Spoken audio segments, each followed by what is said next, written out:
আসসালামু আলাইকুম। ছোট্ট বন্ধুরা, কেমন আছো সবাই? আশা করছি মহান আল্লাহর রহমতে সবাই ভালো আছো। মেলে ধরি নিজেকে কিডস ক্রিয়েশন টিভি আয়োজিত তোমাদের এই উপস্থাপনা, আবৃত্তি এবং সংবাদ উপস্থাপনা কর্মশালার আজকের দ্বিতীয় ক্লাস। আজকের ক্লাসের বিষয় হচ্ছে বাংলা ভাষার শব্দ সম্ভার। তোমরা সবাই কেমন আছো? আজকের বিষয়টি শুনেছো তো? কি? বাংলা ভাষার শব্দ সম্ভার। এটা কঠিন শব্দ সম্ভার। সম্ভার মানে ভাণ্ডার। বাংলা ভাষার শব্দ ভাণ্ডার, সমস্ত শব্দ আমরা শিখে ফেলবো। কি বলো, দারুণ হবে না? হ্যাঁ, শিখবো। তবে তার আগে আমরা মহাগ্রন্থ কোরআন থেকে একটু তেলাওয়াত শুনে নিতে চাই। তেলাওয়াত করছে সাউদা। أعوذ بالله من الشيطان الرجيم بسم الله الرحمن الرحيم الحمد لله رب العالمين الرحمن الرحيم مالك يوم الدين إياك نعبد وإياك نستعين اهدنا الصراط المستقيم صراط الذين أنعمت عليهم غير المغضوب عليهم ولا الضالين آمين صدق الله العظيم মাশাআল্লাহ, সুন্দর তেলাওয়াত। আমরা এরকমভাবে সুন্দর শুদ্ধ উচ্চারণে বাংলাও শিখব, তাই না? আমাদের মাতৃভাষা। এই যে আমরা কথা বলি, কতগুলো শব্দ ব্যবহার করি, কেউ হিসেব করো? আচ্ছা, এই যে কথা বলি দৈনিক, প্রতিদিন আমরা কথা বলছি, কথা বলার মধ্যে কতগুলো বিদেশি শব্দ আমরা প্রয়োগ করি, ব্যবহার করি? কোনোদিন ভেবে দেখো? বাংলা হচ্ছে একটা সাগরের মতো বহুমাত্রিক ভাষা। পৃথিবীর অনেক ভাষা থেকে অনেক অনেক শব্দ এসে বাংলা ভাষায় মিশেছে। এটা সব ভাষারই বৈশিষ্ট্য। যেই ভাষার মধ্যে যত বেশি শব্দ যুক্ত হয়েছে সেই ভাষা তত বেশি শক্তিশালী। এটাকে বলে ভাষার আত্মীকরণ ক্ষমতা। আত্মীকরণ বোঝো তো? গিলে ফেলা। আরেক ভাষার শব্দ আমার ভাষার মধ্যে গিলে ফেলব। সেদিক থেকে ইংরেজি অনেক শক্তিশালী ভাষা, গ্রিক ভাষা ছিল অনেক শক্তিশালী, ল্যাটিন ভাষা প্রচুর শক্তিশালী, অ্যারাবিক ভাষাও শক্তিশালী, বাংলাটাও এরকম অনেক শক্তিশালী ভাষা। অনেক অনেক শব্দ। আমরা আজকের যে ক্লাস, এখানে দেখব যে কী কী কী কী শব্দ, কতগুলো শব্দ, কোত্থেকে কোথার, কোন যুগের কোন কালের শব্দগুলো এসে আমাদের এখানে জড়িত হয়েছে। একটা যদি উদাহরণ দিয়ে ধরো, আমি চেয়ার টেবিলে বসে কলম দিয়ে কাগজের উপর লিখি। আমি Bangla. Chair table, chair table কি? ইংরেজি। কলম আরবি, কাগজ ফার্সি। একটা বাক্যের মধ্যে কয় রকম ভাষা আসলো? 4 রকম। আমরা ইংরেজি চেয়ার টেবিলে বসে, বাংলা আরবি কলম দিয়ে, ফার্সি কাগজের উপর লিখি। অনেক অনেক এরকম প্রচুর শব্দ আছে। তোমাদের প্রশ্ন জাগবে যে তাহলে এই যে একটা বাংলা ভাষার মধ্যে এই যে এত এত ভাষার শব্দ সম্ভার, এত শব্দের মিশ্রণ, এগুলো শিখে আবৃত্তির কি উপকারিতা? ওটা আমরা আজকে একটা কবিতা ধরে বুঝিয়ে দেব যে এই কারণে, এই জন্য বাংলা ভাষার মধ্যে, বিশেষ করে আমি যেটা আবৃত্তি করব, সেখানে যে শব্দগুলো ব্যবহার করা হয়েছে সেই শব্দগুলো সম্পর্কে আমি জানি কিনা। যদি শব্দ না জানি তাহলে কিন্তু আমি সঠিক রস তুলে আনতে পারবো না আবৃত্তির মধ্যে। এই জন্য দরকার। তো আমি যদি বলি মোটামুটিভাবে, বাংলা ভাষার শব্দগুলোকে প্রথমত মোটা দাগে 2 ভাগে ভাগ করা হয়েছে। একটা হচ্ছে মৌলিক শব্দ, একটা হচ্ছে আগন্তুক শব্দ। 2 ভাগ। কি কি? আগন্তুক শব্দ। মৌলিক শব্দকে একেবারেই ফান্ডামেন্টাল, যা আমাদের ভাষাতেই ছিল, আছে, থাকবে। আগন্তুক কি? আগন্তুক কাকে বলে সেটা জানো? যে আরেক জায়গা থেকে এসছে। তোমাদের বাসায় কেউ আসলো, হি ইজ এ স্ট্রেঞ্জার। আমরা কি বলি? স্ট্রেঞ্জার মানে আগন্তুক, নতুন কেউ এসছে, তার মানে আরেক জায়গা থেকে এসে এখানে জায়গা করে নিয়েছে, এটা হলো আগন্তুক শব্দ। সেটলার, কৃতঋণ আরেক শব্দ, এটাকে বাংলায় বলে, হ্যাঁ, উপনিবেশ স্থাপনকারী। যেমন ব্রিটিশরা ভারতবর্ষে এসে আমাদের এখানে ঘর বসে বাড়ি বানিয়েছিল, আমাদেরকে দখল করে নিয়েছিল, এরকম আর কি ব্যাপারটা। তো কিছুদিন পর ব্যাকরণবিদরা বললেন, ভাষাবিদরা বললেন, না, এই দুই ভাগে থাকা চলবে না, আরেকটা শব্দ আছে। সেটা কি? সেটা হচ্ছে নবগঠিত শব্দ। মানে বাংলা ভাষার মধ্যেই একাধিক শব্দ একসঙ্গে যুক্ত হয়ে আরেক শব্দ সৃষ্টি করে, সেগুলোকে বলে নবগঠিত। যেমন এই যে নবগঠিত নিজেই একটা নবগঠিত শব্দ। নব মানে নতুন, গঠিত মানে যা গঠন করা হয়েছে। তো নবগঠিত, নতুন যোগ গঠিত, নবগঠিত, সন্ধি বিচ্ছেদের মতো আর কি। যারা ক্লাস 5-6-এ যাবে তারা শিখে বুঝবে এটা। তো এরকম শব্দ বাংলা ভাষার মধ্য থেকে নতুন করে সৃষ্টি হয়েছে, এগুলোকে বলে নবগঠিত শব্দ। তাহলে আমরা মোট প্রকারভেদ কয়টা পেলাম? 3টা। মৌলিক শব্দ, আগন্তুক শব্দ এবং নবগঠিত শব্দ। ঠিক আছে? আমাদের মূল টেক্সট, যেটা মূল শিক্ষাটা হবে আগন্তুক শব্দের মধ্যে। মৌলিক শব্দ তোমরা যখন উপরের ক্লাসে উঠবে তখন তোমরা ক্লাসে অটোমেটিকলি ক্লাসের যে সিলেবাস সে অনুযায়ী তোমরা শিখে নেবে। সংস্কৃত ভাষা থেকে যেই শব্দগুলো সরাসরি এসে বাংলা ভাষায় ব্যবহৃত হয় এগুলো হচ্ছে তৎসম। যেগুলো আংশিক পরিবর্তন হয় এগুলো অর্ধ তৎসম, আর যেগুলো মাঝখানে আরেকটা ব্যবহৃত হয়ে পরে আসে সেগুলো। একটু উদাহরণ দিলে বুঝবে। যেমন ধরো, আমরা যদি বলি পিতা, মাতা, চন্দ্র, সূর্য, এগুলো কিন্তু সব সংস্কৃত শব্দ, বাংলা না, কিন্তু এখন বাংলা হয়ে গিয়েছে। সংস্কৃত একটা আলাদা ভাষা এইটা। এরপর যদি বলি অর্ধ তৎসম, যেটা আংশিক পরিবর্তন হয়েছে, যেমন আগে বলতো প্রেনাম, পেন্নাম, এখন হয়ে গেছে প্রণাম। যাচ্ছ কোথা? চাংড়ি পোতা। কিসের জন্য? নেমন্তন্ন। এই যে নেমন্তন্ন এখন কি হয়েছে? নেমন্ত্রণ জানে। এটা হচ্ছে, এগুলো হচ্ছে অর্ধ তৎসম। এগুলো তোমাদেরকে মুখস্থ করতে হবে না, আমি জাস্ট টাচ দিয়ে যাচ্ছি। তদ্ভবগুলো কি দেখো, আগে ছিল একটা, মাঝখানে আরেকটা পরিবর্তন হয়ে পরে, যেমন আগে ছিল হস্ত সংস্কৃত, এরপরে হচ্ছে হত্ত, এরপরে কি হাত, হস্তি, হত্তি, হাত, মাঝখানে এই যে চেঞ্জ হলো, এইটাকে বলে অর্ধ তৎসম। কৃষ্ণ, কণ্হ, কালো, একাদশ, 11, 11, এগুলো সব হচ্ছে অর্ধ তৎসম। কর্ম, কম্ম, কাম। ঠিক আছে? এই শব্দগুলো, এটা গেল। আগন্তুক শব্দের মধ্যে এসে তোমাদের বেশি মনোযোগ দিতে হবে, তাই না? স্ট্রেঞ্জার ওয়ার্ড, আমাদের এখানে বেড়াতে এসছে, বেড়াতে এসে স্থায়ী হয়ে বসে গেছে, এটাও আবার 3 প্রকার। কয় প্রকার? 3 প্রকার। হ্যাঁ, তুমি কি চকলেট গুনছো? কয়টা? না, এখন 3 প্রকার, 2 প্রকার না, কিন্তু 3 প্রকার। কি কি? দেশি, দেশি আগন্তুক মানে দেশি গেস্ট, বিদেশি, বিদেশি গেস্ট।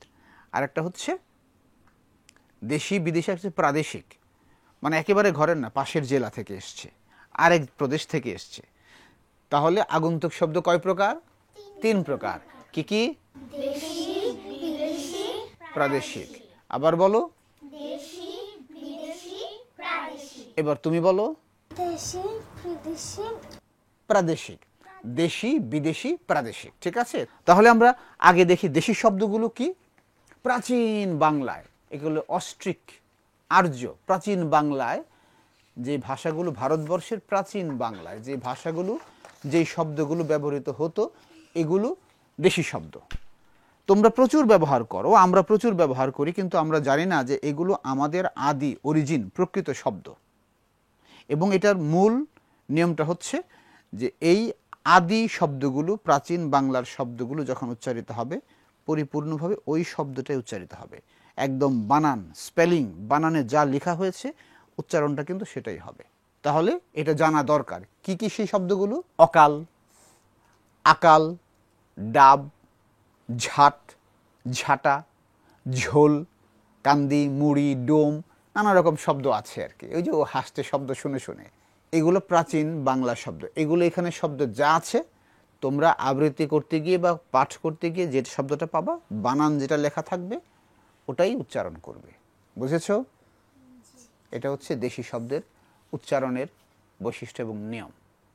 তার মানে হচ্ছে তুমি যখন আবৃত্তি করবে কবিতার মধ্যে বা গল্পের মধ্যে দেশি শব্দ কোনটা এটা তোমাকে যদি বুঝে ফেলো, ও আচ্ছা এটা দেশি শব্দ, অতএব এটা এখানে যা আছে সেটাই হবে, তাই না? এই যে মনে চকোলেট, চকোলেট কি চকোলেট কি শব্দ হতে পারে? বিদেশি শব্দ, তাই না? তো CHOCOLAT, এ তো চকোলেট। তো আমরা এটাকে কেউ উচ্চারণ করি চকোলেট, কেউ বলি চকলেট, বলি না? তার মানে পরিবর্তন তো হয়ে যাচ্ছে, চকোলেট চকলেট। তাহলে কি বিদেশি শব্দের মধ্যে কি বানান যা না তার আরেকটা উচ্চারণ করব? বিদেশি শব্দের মধ্যে বানানটা ফলো করব, কিন্তু এর মধ্যেও পরিবর্তন আছে। বিদেশি শব্দ তো বাংলা ভাষার মধ্যে প্রচুর বিদেশি শব্দ আছে। এর মধ্যে সবচেয়ে বেশি হচ্ছে আরবি, তারপরে ফার্সি, তারপর ইংরেজি, তারপর ফরাসি মানে ফ্রেঞ্চ। ফার্সি আর ফরাসির মধ্যে পার্থক্য কি কেউ জানো? তুমি বলো।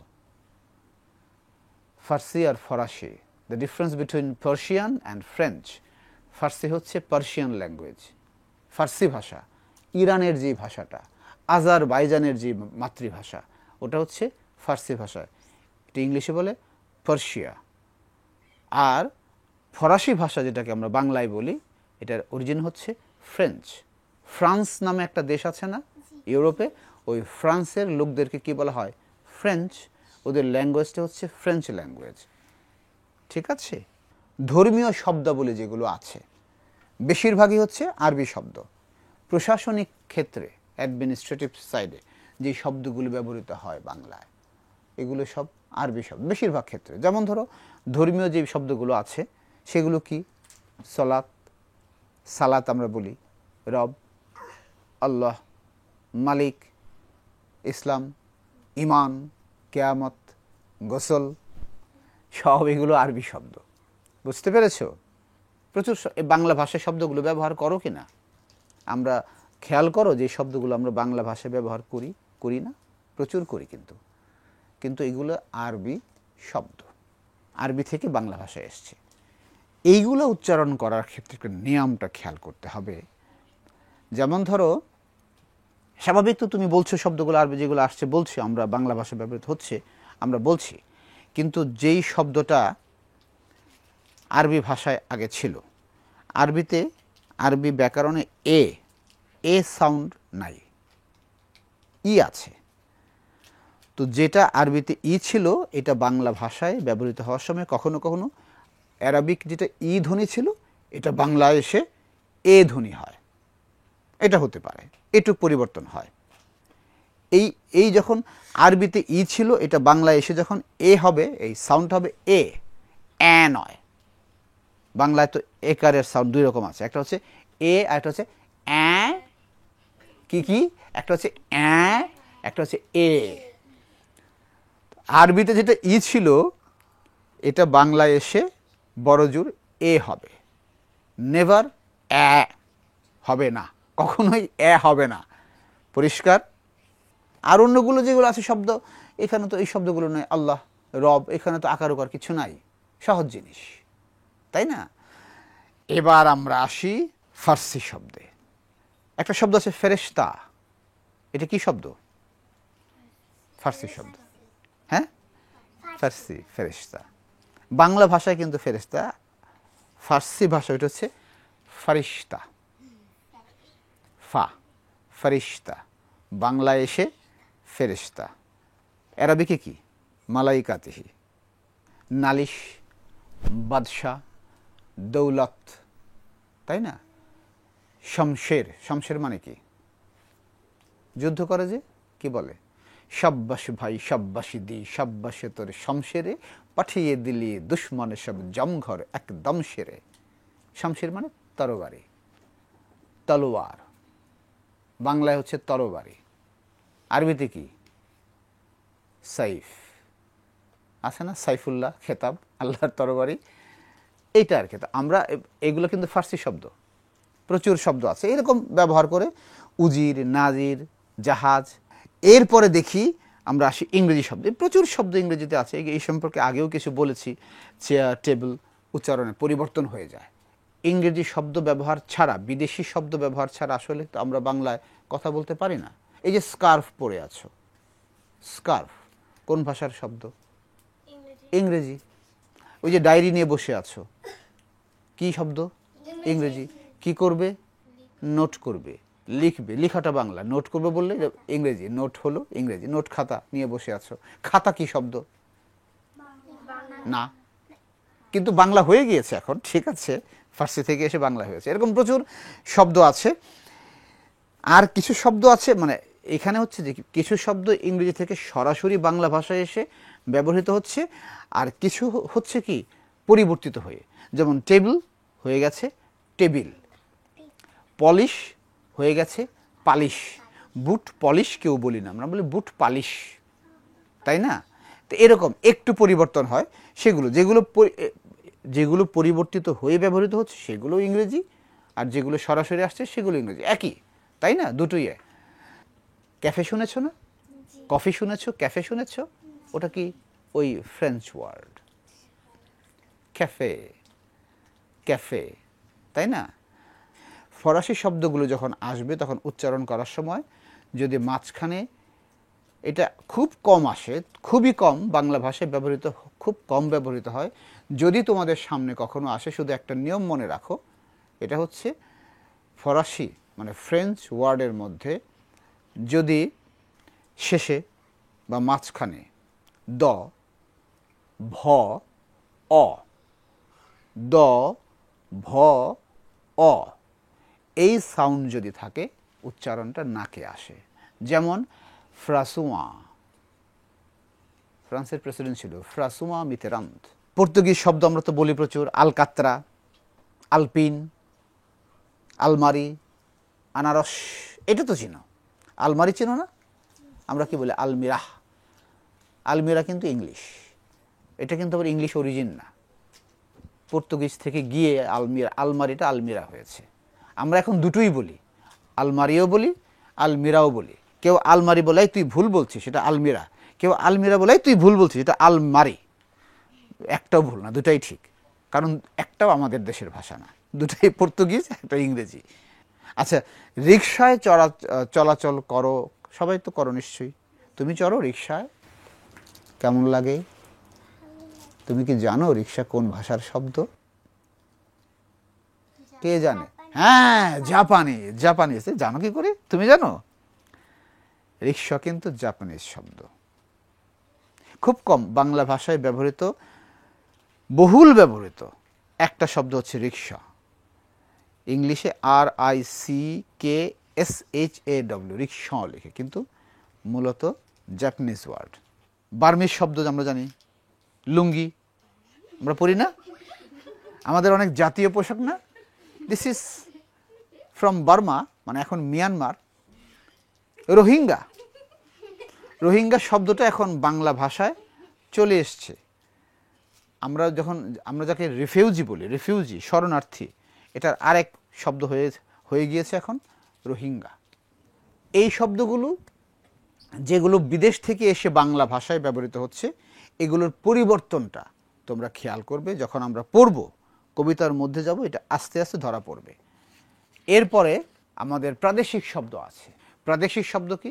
প্রাদেশিক শব্দ মূলত ধরা হয়েছে বিশাল যে ভারতবর্ষ, ভারতবর্ষের বিভিন্ন প্রদেশ থেকে শব্দগুলো এসে বাংলার মেইন স্ট্রিমে মিলিত হয়েছে, এটা প্রাদেশিক শব্দ। এরকম শব্দ আমাদের দেশের ভিতরেও হতে পারে। বাংলাদেশের অনেক অঞ্চলের আঞ্চলিক ভাষা আছে না, সেই বিভিন্ন অঞ্চলের ভাষাগুলো এসে আমাদের মূল ধারায় যদি ব্যবহৃত হয়, ওগুলোই প্রাদেশিক শব্দ হবে। এরকম প্রচুর শব্দ আছে।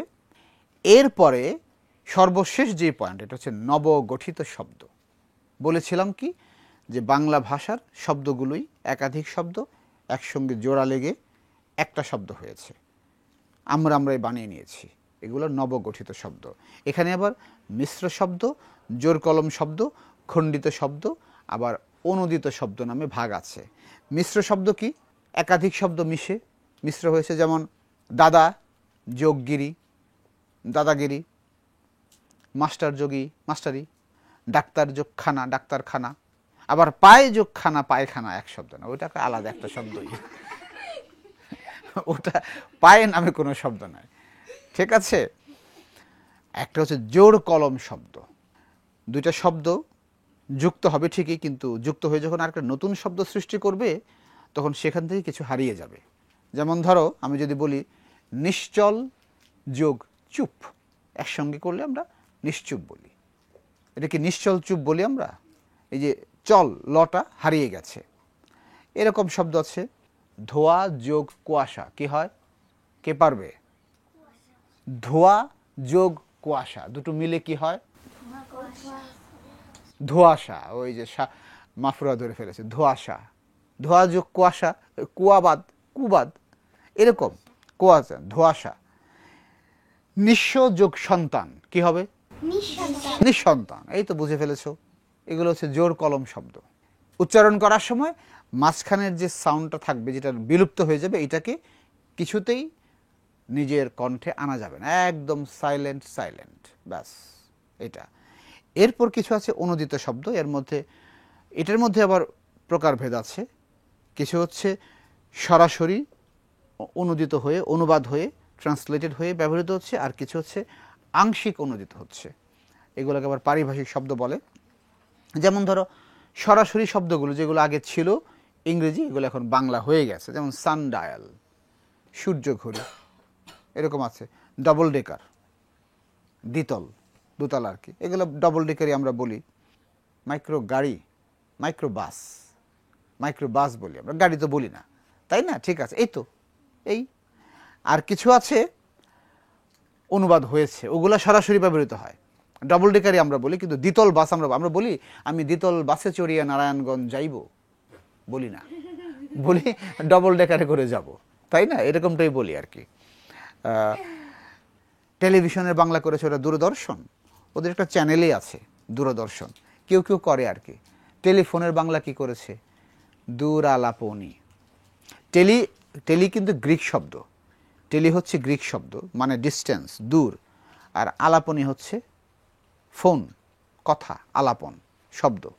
তো দূর থেকে যেই শব্দ ভেসে আসে সেটাই টেলিফোন। এখন ওই দূরে কেউ গান গাচ্ছে, তুমি শুনতে পাচ্ছ, তাহলে কি বলবো? আমি টেলিফোন শুনি? না, এটা যখন নির্ধারিত যন্ত্রের মাধ্যমে আসে তখনই হয়। এগুলো হচ্ছে আমাদের অনুদিত শব্দ। কিছু মজার মজার শব্দ আছে, দেখো এগুলাকে বলি আমরা সময় কথা বলি না যে মাফরুহা নেচে নেচে চলে গেল। তোমরা নাম মুখস্থ থাকুক আর না থাকুক, কিন্তু এই শব্দগুলো যখন আমরা উচ্চারণ করব, থেকে থেকে, খেতে খেতে, যেতে যেতে, ঘুমোতে ঘুমোতে, পড়তে পড়তে বেঁচে গেল, মরতে মরতে বেঁচে গেল, আমরা এরকম বলি না যে এই শব্দগুলো ভন ভন, হ্যাঁ, খন খন, ঠন ঠন, হ্যাঁ, এরকম শব্দগুলো যেগুলো আছে, এগুলো সব হচ্ছে অনুকার শব্দ। এই প্রত্যেকটা শব্দ কিন্তু যদি কবিতা আবৃত্তি করার সময় বা কিছু পড়ার সময় যখন এরকম শব্দগুলো আসবে, এগুলো খুব ছন্দবদ্ধ। হ্যাঁ, ছিপখান তিনদার, তিনজন মাল্লা, চৌপর দিন ভর দেয় দূর পাল্লা, এইরকম শব্দের অনুকার শব্দের যখন কবিতা আসবে তখন এই, ঠিক আছে। আবার সবখানে কিন্তু অনুকার করা যায় না, এগুলোকে আরেক ভাষায় আমরা কি বলি? অ্যালিটারেশন, মানে একই শব্দের বারবার প্রয়োগ। ভুলালি মন ভুলালি, ওলো ও শ্যাম দুলালি, তমালে ঢাল্লি লালি, লালিমার নীল দেয়ালি, ওলো ও ব্যস্ত বাগিস, মাধবের নকল নবিশ, মধুরাত নাই হতে ইস, মাধবীর কুঞ্জে হাজির, বলিও মদন মোহন, না যেতেই শীতের কাঁপন, এলিকি থালায় এখন, ভরিনি কুমকুমাবির, পৌষের রিক্ত শাখায় বধূ ওই বংশী বাজায়, নীলাবন লাল হয়ে যায়, ফুলে হয় ফুলেল আকাশ, সাতাশে মেঘ বাতাসে, যদি ভাই ফাগুন আসে। এই যে দেখো শেষে যে মিল, এটা হচ্ছে অনুপ্রাস, অ্যালিটারেশন বলে ইংলিশে। She sells sea shells on the sea shore, she sells sea shells on the sea shore, বা পাখি পাকা পেঁপে খায়, পাখি পাকা পেঁপে খায়, টাং টুইস্টার যেটাকে আমরা বলি। ইংরেজিতে বলে অ্যালিটারেশন, বাংলায় বলে অনুপ্রাস, আর আবৃত্তির কোর্সের কর্মশালায় ভাষায় বলে অনুকার শব্দ। অনুকার শব্দ আবার সবখানে করা যায় না, করলে কি হয়? মিনিং চেঞ্জ হয়। যেমন ভন ভন, ঠন ঠন, তো ভন ভন, ঠন ঠন, খন খন করছি, তো দাকেও, দা চিনো তো, দাকেও অনুকার করো, দাদা, তো কি একই শব্দ থাকছে? আরেক শব্দ হয়ে যাচ্ছে না? চা, মা, মামা, এই তো, তাহলে তো মিনিং চেঞ্জ হয়ে যাচ্ছে, তাহলে সবখানে আবার অনুকার করা যাবে না। এরপরে আরেকটা শব্দ আছে, যেই শব্দগুলো আমরা সংক্ষিপ্ত রূপ বলি, কয়েকটা শব্দ থেকে প্রথম অংশ নিয়ে নিয়ে শব্দ বানায়, যেমন লসাগু, লঘিষ্ঠ সাধারণ গুণনীয়ক, গসাগু একটা অঙ্ক আছে আর কি, হ্যাঁ, VIP very important person, CIP commercial important person, এগুলাকে সংক্ষিপ্ত, বিভিন্ন শব্দের সংক্ষিপ্ত রূপ। মুন্ডুমাল নাম কি হাসি পায় শুনলে না? আর কিছু আছে শব্দ আমরা আননেসেসারি, অপ্রয়োজনীয়ভাবে কথা বলি, বলার সময় ব্যবহার করি, যেগুলো আসলে কোনো ভদ্র ভাষায় ব্যবহৃত হয় না, এগুলোকে বলে ইতর শব্দ। প্যান প্যানান, এত বেশি প্যান প্যানাবি না, এত ফ্যাক ফ্যাক করে হাসছে, হ্যাঁ, এই শব্দগুলো বাজে শব্দ। এগুলো আমরা কথা বলার সময়, আমরা যারা আবৃত্তি চর্চা করব, সুন্দর করে কথা বলব, আমরা কথা বলার সময় এই ধরনের ইতর শব্দ পরিহার করে চলব। বেশি দুষ্টামি হতে এমন প্যাদানো দেব না, প্যাদানো কি, এই ইতর শব্দ, এটা ইতর শব্দ। আমি বলেছিলাম যে কবিতার মধ্যে দেখাবো যে এই শব্দগুলো যদি না জানো তাহলে কি হয়। এবার একটু দেখি প্র্যাকটিক্যালি আমরা। খুবই পরিচিত একটা কবিতা, আচ্ছা, লিচু চোর কবিতাটা কে কে পড়েছো? তুমি পড়নি? তুমি পড়েছো? কার লেখা? কাজী নজরুল ইসলাম। দেখো কি আছে, বাবুদের তাল পুকুরে, তাল পুকুর কি? ওই পুকুরে তাল হয়? তাহলে তাল পুকুর কি, কে বলতে পারবে? পুকুরের নাম, পুকুরের নাম তাল পুকুর কেন? মানে তাল পুকুর আসলে কি একটা বিশেষ জিনিস, কেউ বোঝো? তাল পুকুর মানে হচ্ছে গভীর, মানে তাল গাছ তো অনেক লম্বা হয়, মানে ব্যাপারটা বোঝাচ্ছে যে তাল গাছ ডুবে যাবে, মানে এতটাই গভীর, অর্থাৎ অনেক গভীর যে জলাশয়, এটাকে বলছে তাল পুকুর। সেটা কি? বাবুদের তাল পুকুরে। তুমি যে তাল পুকুর বোঝো, তাহলে অর্থ বুঝলে কি হবে, তুমি এখানে এক্সপ্রেশনটা দিতে পারবে। তো বাবুদের তাল পুকুরে, হাবুদের ডাল কুকুরে, স্বাভাবিক কথা আর কি। এরপরে আমরা যেটা করি, যেটা বলি, এরপরে কি বলতো, সে কি বাস করলে, এই যে সে কি বাস করলে তারা, আচ্ছা এখানে সে কি বাস, কি ওরা ওখানে বসবাস করে এটা মিন করছে না, ওইটা আমাদের প্রিন্টিংয়ে মিস্টেক। এটা কবি কাজী নজরুল ইসলামের ঝিঙে ফুল কাব্যগ্রন্থের একটা কবিতা, ওখানে সে কি, মানে সে কি ব্যাস, বয় জফলা দন্ত সন্নিচে হসন্ত, মানে আমরা বলি ব্যাস ব্যাস, হয়েছে হয়েছে, এই ব্যাস, এটা বাস না। এ কি তাহলে, কি বাবুদের তাল পুকুরে, হাবুদের ডাল কুকুরে, সে কি ব্যাস করলো তারা, আমরা বলি সে কি বাস করলো তারা, মানে ওরা কি ওখানে বাস করে, তা তো না, মানে এ কি ব্যাস, সে কি ব্যাস, এখানে আবার একটা নোট অফ এক্সক্লেমেশন আছে, সে কি ব্যাস, এটা আছে ব্যাস, সে কি ব্যাস করলো তারা, এরপরে কমা, তারার মধ্যে কোনো এক্সপ্রেশন নেই, মানে তাড়া করলো, মানে আমাকে দৌড়ান দিল আর কি। এরপরে কি বলছি, বলি থাম একটু দাঁড়া, ঠিক আছে আমি বলছি তুই দাঁড়া, একটু দাঁড়া বাবা দাঁড়া, আমি বলছি শোন। ব্যাপারটা হচ্ছে এইটা। তাহলে আমরা এতদিন কি করে আসছি, বাবুদের তাল পুকুরে, হাবুদের ডাল কুকুরে, সে কি বাস করলো তারা, তাহলে কি করছে, পুরোটাই ভুল করে আসছি তো। সে কি ব্যাস করলো তারা, বলি থাম একটু দাঁড়া। এরপর আমি শুরু করলাম আমার গল্প বলা, সেটা কি, পুকুরের ওই কাছে না লিচুরে গাছ আছে না, হোথা না আসতে। এরপরে আমি আমার স্টোরিটা বলছি, স্টোরি বলছি, কোথায় কি লিচু চুরি করতে গিয়েছিলাম, তারপরে ডাল ভেঙে মালির ঘাড়ে পড়ে গেলাম, কুকুর এসে আমাকে দৌড়ালো, আমি গিয়ে বোসদের ঘরে উঠলাম, এই তো। কিন্তু আমরা ওই অর্থ না জানার কারণে শুরুতেই ওই ভুলটা করে আসছি। কবিতা যদি পড়ো, তোমার শব্দগুলোর সঙ্গে কবিতার প্রয়োগ দেখবে। যদি বিদ্রোহী কবিতায় তোমরা যাও, ওরে বাবা প্রচুর প্রচুর শব্দ এরকম, তো তোমরা তো এখন বিদ্রোহী আবৃত্তি করবে না, পরে। তো এইটা হচ্ছে আজকের ক্লাসের মোটামুটি পড়া। আমি একটু সামারাইজ করি। বাংলা ভাষার আজকের ক্লাসের বিষয় কি ছিল? বাংলা ভাষার ও শব্দের সম্ভার বা বাংলা ভাষার শব্দ ভাণ্ডার। মোট কয় ভাগে বিভক্ত? 3 ভাগে। কি কি? দেশি, প্রাদেশিক। ওটা তোমরা পুরোটাই যেটা নাকি ইয়ে শব্দ, আগন্তুক শব্দের মধ্যে বলে ফেলছো, প্রথম মৌলিক শব্দ, আগন্তুক শব্দ, নবগঠিত শব্দ। ঠিক আছে, 3টা ভাগ: মৌলিক শব্দ, আগন্তুক শব্দ, নবগঠিত শব্দ। মৌলিক শব্দ হচ্ছে যা বাংলা ভাষার মূল থেকে, প্রাচীন বাংলা থেকে এসে হয়েছে, সেগুলো মৌলিক শব্দ। সংস্কৃত থেকে এসছে, এগুলো মৌলিক শব্দ। আগন্তুক শব্দ হচ্ছে বিদেশি ভাষা থেকে এসে বাংলা ভাষায় শব্দগুলো যেগুলো ব্যবহৃত হচ্ছে, সেগুলো হচ্ছে আগন্তুক শব্দ। এরপর হচ্ছে নবগঠিত শব্দ, বাংলা ভাষার একাধিক শব্দ একত্রিত হয়ে বা একটি শব্দ ভেঙে আরেক শব্দ হয়েছে, এগুলো সব নবগঠিত শব্দ। ঠিক আছে, এর মধ্যে ধরো মৌলিক শব্দের মধ্যে পার্থক্য হচ্ছে তৎসম, তদ্ভব, তদ্ভব, 3 প্রকার। এরপরে বিদেশির আগন্তুকের মধ্যে দেশি, বিদেশি, পারিভাষিক। আর নবগঠিতের মধ্যে অনুদিত শব্দ, জোর কলম শব্দ, ইতর শব্দ, মুন্ডুমাল শব্দ, এই যে বললাম সবগুলো। এটা হচ্ছে মোট কথা, মোট পাঠ। বুঝতে পেরেছ? গত ক্লাসের পড়া মনে আছে কার কার? বলো, কচটতপ এখান থেকে বলো।